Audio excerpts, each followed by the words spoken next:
Magandang araw mga kaibigan. Gusto kong i-share sa inyo ang result ng isang survey na ginawa ng isang prestigious group, non-government organization.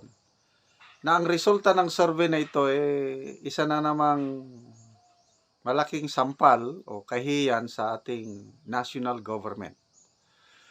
Okay, dito sa Rappler News, by the way, salamat Eudora. Kaibigan ko si Eudora, researcher, palaging nagpapadala sa akin ng mga articles. Kaya ito, nakakagawa ko ng vlog. Sa Rappler, title is LGU's TV Stations Catholic Church Among Most Trusted Philippine Sectors Study. So, ulitin ko, study ginawa ng Aeon. Aeon is Aeon Stakeholders Relationship, so isang NGO, in partnership with Ateneo de Manila University, yung kanilang Department of Development Studies. So, kinandak nila itong survey among 1,800 respondents all over the Philippines. Tinanong nila 6 sectors of society. Alin sa mga sectors ang pinagkakatiwalaan nila na tutulong sa kanila? So, number 1, government. So, that's one sector, gobyerno. Business, media, religious group, non-government organizations, and then academe. So, alin dito sa 6 na sectors sa society ang pinagkakatiwalaan nyo na tutulong sa inyo? So, ang resulta, ang pinakamataas na trust rating nakuha ng mga LGUs. So, congratulations sa mga mayors, barangay captains. Explain natin mamaya bakit mas tiwala sila sa LGUs kumpara sa national government agencies o sa Office of the President. Basta itong mga national, mahina ang tiwala nila. Mas nagtitiwala sila ang mga respondents sa local government units, nakakuha ng 95.4% trust rating. Pangalawa na pinagkakatiwalaan is yung media, specifically TV stations. So, ang mga TV stations natin, alam nyo naman, kasi tumutulong din itong mga TV stations na ito. Pag may sakuna, sila pa ang mas nauuna. TV stations, 93.6% ang trust rating nila. Ang pangatlo ay ang religious institutions, specifically Roman Catholic Church, 92.4%. Karamihan sa respondents, alam niyo naman, sa ating bansa, I think 80% are Catholics. So, most likely, ang mga nasurvey, karamihan sa kanila Catholics, although may iglesia, may born again, may Islam. So, 92.4%, malaking tiwala nila sa Roman Catholic Church or sa kanilang religious group. Alam ko, ang Roman Catholic Church, malakas yung social action programs nila. Yung talagang tumutulong. Dito ako believe sa mga simbahan. Even ito, Iglesia ni Cristo. Mabilis din tumulong ang Iglesia ni Cristo pag may sakuna, nagbibigay ng relief goods. Pandemic, ganun din, tumutulong sila. Catholic, Iglesia, even Kingdom of Jesus Christ. Marami silang ginagawang pagtulong sa mga nangangailangan. Kaya, ito, agree ako dito. Itong tatlo. LGUs. Bakit LGUs? Kasi kung may problema, matagal bago dumating ang national government agencies. Example, mga farmers. Yung mga tinutulungan natin na Talaandig tribe sa Bukidnon.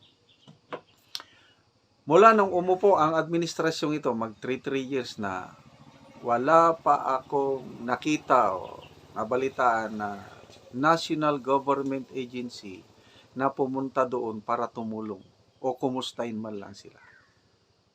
Ang meron, yung LGU. Yung latest, yung artificial insemination program, yung kasi may babuyan, pig dispersal program tayo doon. Merong nag-alaga ng boar, may nag-alaga ng inahan para paanakin yung baboy. So, may nagtatanong, artificial insemination, ito sa LGU, mag-artificial insemination na lang kayo. Kasi, mahal kung yung buhayin nila yung boar, papakainin eh. So, coordinate nyo na lang sa munisipyo kasi pag mag-inhit na yung inahan, sabihin nyo sa amin, pupunta kami para injeksyonan yung inyong baboy. Ayun, tuwan-tuwa ngayon yung nag-alaga ng inahan. So, yung boar, yung takal, yung breeder, kakatayin na lang pag next month siguro. Kasi meron na yung tulong ng LGU, artificial insemination. Wow, salamat.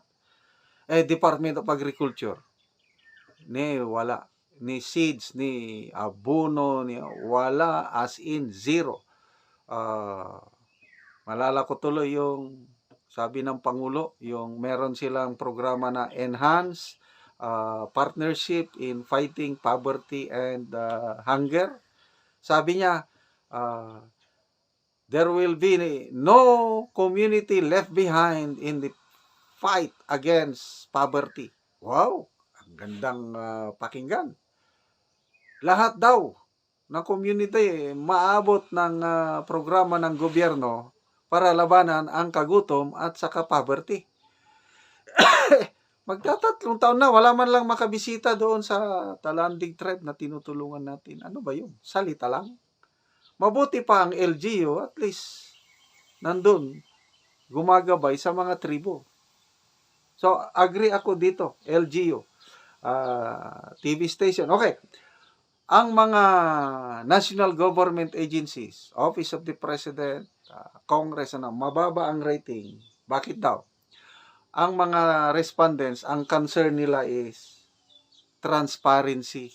Malabo daw yung mga billions of pesos na pundo-pundo, mga ayuda, mga flood control projects, ano pang mga billions of, alanganin, transparency, yan ang concern nila. Competence, yung kakayahan nila na magserbisyo, and consistency, hindi daw tuloy-tuloy ang tulong. Kasi ito, again, experience ko ito. Department of Agriculture, matagal na kasi kaming tumutulong sa tribo. Ang ginagawa ng taga-DA, mag-collect lang ng data. Tapos i-report, accomplishment report na nila yun. Ganun lang ang DA.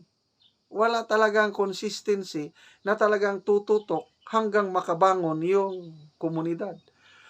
Magbigay sila ng machineries, magbigay ng kung ano-anong, wala namang follow-up. Kung minsan nasasayang lang yung mga seeds, nasasayang. Minsan nagbigay sila sa mga tribo sa Bukidnon. Nagbigay sila ng manok, yung dispersal na manok, native. Pero inyo, yung sa Bukidnon sila nagbigay ng manok, galing pa sa Batangas ang manok, ibinahe sa eroplano ba. Pagdating doon sa tribo, nangamatay ang mga manok. Ganon din, baboy, nagbigay ng baboy. Kung saan-saan nang galing. Sa ibang lugar, mahal, pamasahe. Pagdating doon, nangamatay ang mga manok, baboy, yung mga dispersal, animal dispersal program ng DA. Ganon po, Puera de los Buenos. Kailang ako, I am very dissatisfied sa performance ng DA sa pagtulong sa mga farmers. Mas mabuti pa ang mga non-government organizations. Kaya tuloy itong channel natin, naisipan natin na ang ating income, charity, itulong na lang natin sa mga nangangailangan. So again, sana itong survey na ito ng Aeon Stakeholders Relations at saka Ateneo de Manila University magsilbing wake-up call sa national government offices and agencies para pagtiwalaan kayo ng taong bayan. Salamat sa LGUs, sa mga TV stations, and sa Roman Catholic Church, Iglesia, at iba pang mga religious institutions na tumutulong sa mga nangangailangan.